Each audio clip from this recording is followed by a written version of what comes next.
No vídeo de hoje falaremos sobre problemas com CJNAT.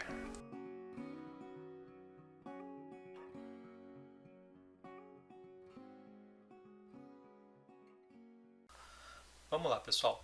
O intuito do vídeo de hoje é falar um pouco sobre os problemas encontrados com a utilização de CJNAT, que é uma técnica que vem sendo empregada pelas operadoras para prolongar a utilização de endereços IPv4 por parte, dos provedores. Mas antes de falar sobre CJNAT, a gente precisa entender como funciona o NAT em si, a origem da coisa. Então eu fui buscar alguns arquivos na internet, fazer algumas buscas e não encontrei nada de forma tão resumida que pudesse explicar o NAT, então resolvi eu mesmo fazer a minha versão. NAT nada mais é de eu traduzir um endereço, que faz parte do translation, de Network Address Translation, para outro endereço. Então, sem entrar no mérito de para que ou por que o NAT foi criado, basicamente o NAT ele traduz um endereço IP para outro endereço IP. Essa é a função do NAT. Vamos lá, então. Por que o NAT foi desenvolvido? Basicamente porque a demanda era maior do que a oferta. Então algum gênio da lâmpada, verificou que em muito pouco tempo existiriam mais equipamentos para acessar a internet do que a demanda de IPv4 disponível. Logo, eu precisava de alguma técnica onde pudesse ser possível eu ter uma economia, pelo menos provisória, desses endereços, IPv4. Com isso surgiu o NAT. Então você verifica aqui nesse nosso exemplo aqui, nós temos aqui 3 dispositivos acessando a internet, como eu disse antes, fazendo a tradução para um único endereço IP. Eu tenho 3 dispositivos diferentes, com IP em cada um deles, só que um IP definido numa RFC que diz que esses endereços têm que ser usados localmente, ok? E esses equipamentos, como poderiam ter outros, acessam a internet com um único IP público válido. Nesse caso aqui, esse que é fornecido pela operadora. Vamos apagar isso aqui então. Vale lembrar o seguinte, já com esse modelo, um dos principais fundamentos da internet, que é a comunicação fim a fim, é quebrado. Porque se algum dispositivo na internet precisa conversar diretamente, por exemplo, com um DVR ou um laptop, um DVR, por exemplo, que está dentro da minha rede local, isso não acontece. Mas não acontece por quê? Porque esse dispositivo vai falar diretamente com o IP, com o equipamento que está com essa configuração de IP, que é o equipamento de borda do cliente, que é isso aqui, que foi o endereço IP cedido pelo ISP para eu acessar a internet, para os meus equipamentos acessarem a internet. Então, já com essa configuração de NAT, essa comunicação fim a fim é quebrada. Bom, teoricamente, como sou eu que gerencio, como sou eu que controlo esse equipamento aqui, eu posso fazer qualquer tipo de configuração que eu precise nele. Isso teoricamente, porque existem alguns provedores, alguns ISPs que bloqueiam a gerência desse equipamento e você não consegue fazer nenhum tipo de alteração. Mas, teoricamente, como sou eu que faço a gerência desse equipamento, caso algum dispositivo na nuvem, na internet, precise acessar algum serviço dentro da minha infraestrutura local, eu consigo, através de algumas políticas, fazer a liberação desse equipamento para que essa comunicação aconteça. Então o NAT ele quebra a comunicação fim a fim, entretanto, como sou eu que gerencio esse equipamento e tenho acesso à gerência dele, eu consigo fazer uso de uma técnica chamada Port Forward, que seria um redirecionamento de porta. Então, quando eu preciso fazer uma comunicação que dependa de comunicação fim a fim, eu consigo fazer um redirecionamento de porta, a palavra é essa, para que essa comunicação aconteça. No modelo utilizado com o CGNAT, a gente vai ver um pouco mais para frente, isso deixa de valer e a gente vai entender o porquê mais um pouco à frente. Como falado aqui anteriormente, o número de comunicações simultâneas por serviço e não por dispositivo é afetado diretamente com a utilização de NAT, ok? Com o NAT 4.4, que é o que a gente está apresentando nesse modelo aqui, isso não é um grande problema porque a gente tem um único IP público válido na internet que é de uso exclusivo do cliente. Logo, eu baseado na quantidade de portas que eu tenho, que é um pouco mais de 65 mil portas, baseado nisso, eu creio que eu tenho portas suficientes para iniciar a quantidade de serviços que eu queira dentro da minha rede local. Eu não lembro de ter tido ainda algum problema relacionado a estouro de porta com um IPv4 público utilizado por um único cliente apenas. Pessoal, como falado anteriormente também, a utilização de NAT vai influenciar diretamente na quantidade de conexões simultâneas que eu tenho em cima de um único endereço IPv4 público. A gente não vê grandes problemas com isso, porque como eu tenho um único endereço IPv4, como mostrado aqui, para um único cliente, isso não gera tantos problemas. Por mais que eu tenha vários dispositivos. Vale lembrar que quando eu abro uma conexão para acessar algum serviço, eu abro baseado em serviço, não em dispositivo. Logo, é conexão simultânea por serviço. Se a gente for pegar um exemplo, por exemplo, do Google Chrome, que utiliza aí, 20, 25 portas por aba de navegador aberta, isso é um número muito grande, porém a gente tem algo em torno de um pouco mais de 65 mil portas por endereço IPv4 público. Então, quando isso é utilizado para apenas um cliente, isso não gera grandes problemas. Isso tende a mudar com o acréscimo do CGNAT. A gente vai ver isso logo em seguida. Bom, pessoal, esse é o cenário onde é utilizado o CGNAT. O que mudou nesse cenário? A inclusão desse cara aqui, que faz o papel de intermediário entre a rede local e o provedor de internet. Mas esse cara aqui faz parte do provedor, é o provedor que administra.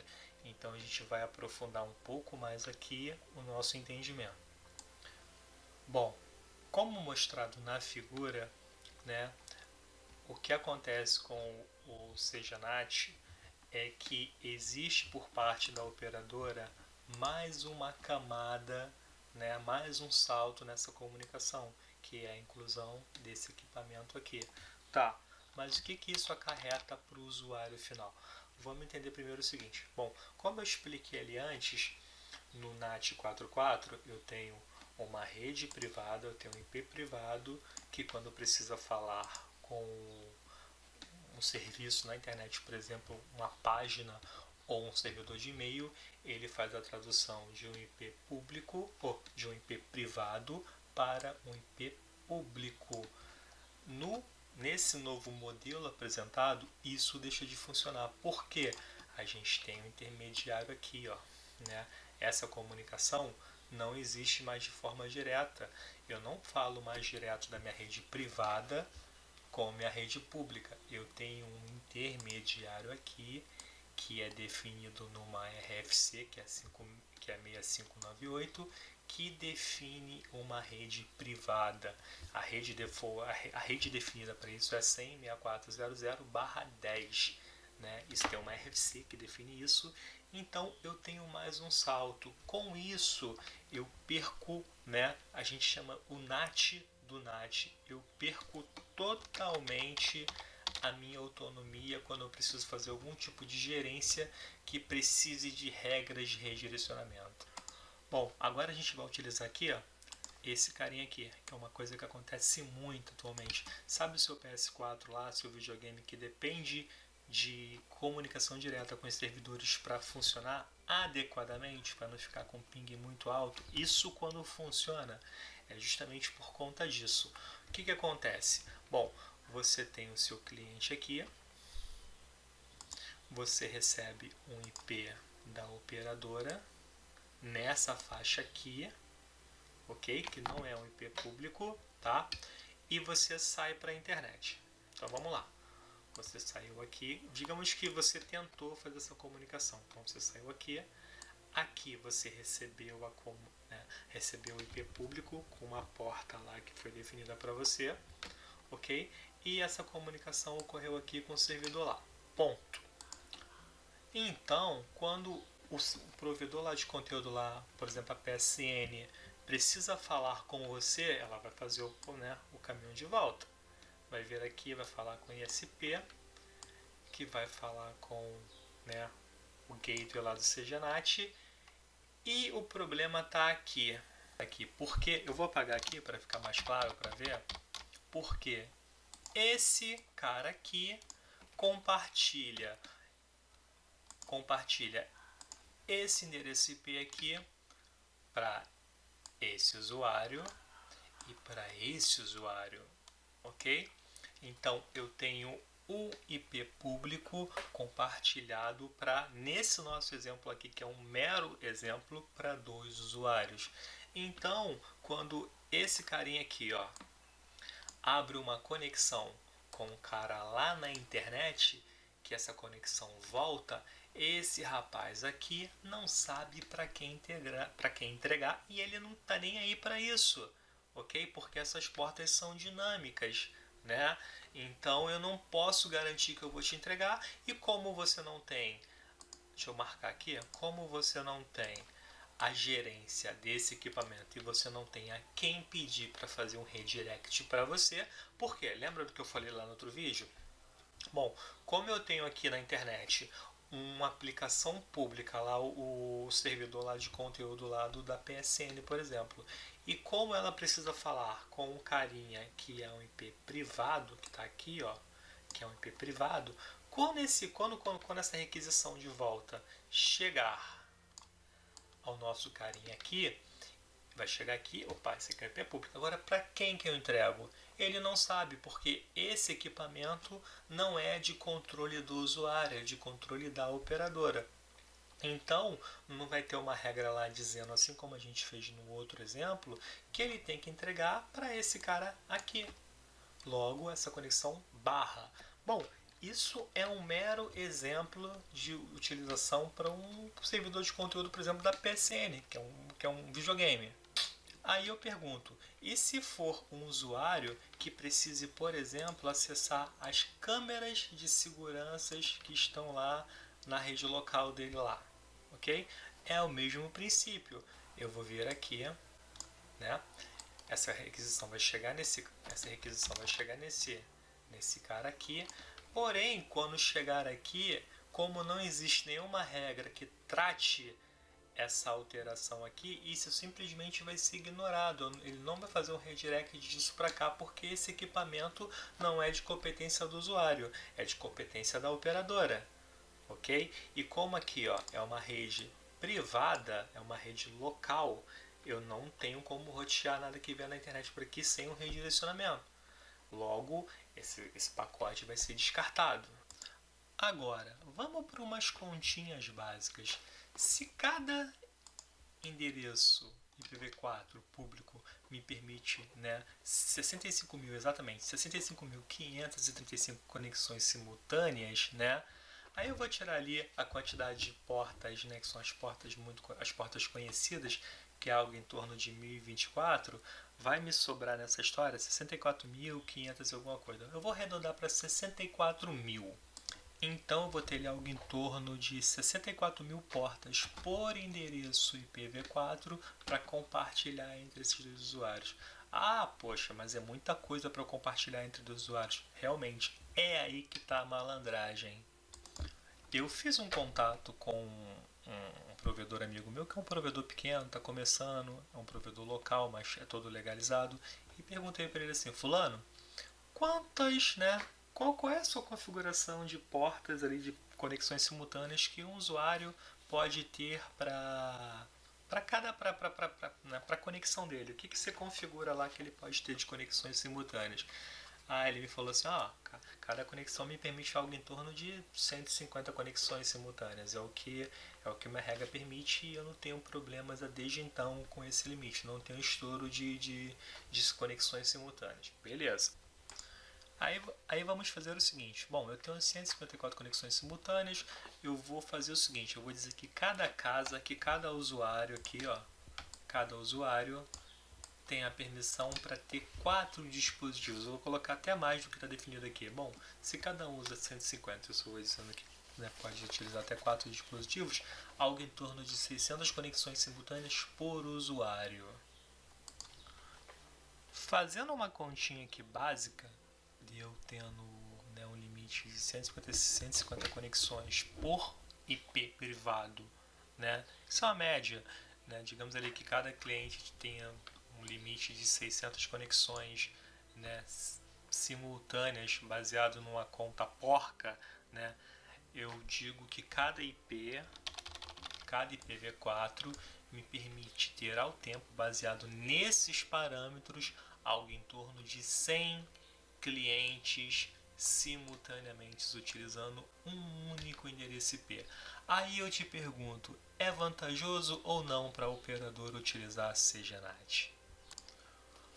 O que tem que ficar entendido é que o CGNAT, né, que é o NAT 444, assim como outras técnicas, são técnicas de migração para o protocolo IPv6 e que, assim como as outras, são técnicas temporárias, são técnicas que devem ser usadas durante um determinado período até que o IPv6 seja implementado de forma full.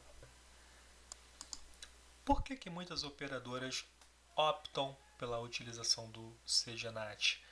Primeiro, não é necessário a implementação de IPv6, ela funciona pura e simplesmente com IPv4. Logo, eu consigo prolongar muito a vida útil de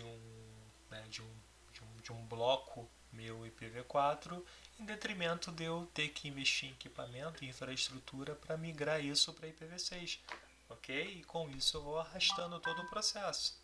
Bom, fazendo uma conta porca aqui, se cada IP baseado na quantidade de portas me permite, né, a utilização simultânea por 106 clientes, né, com aquela média de 600 portas por cliente, né, vocês sabem que as operadoras elas não têm um IP, elas têm blocos de IP.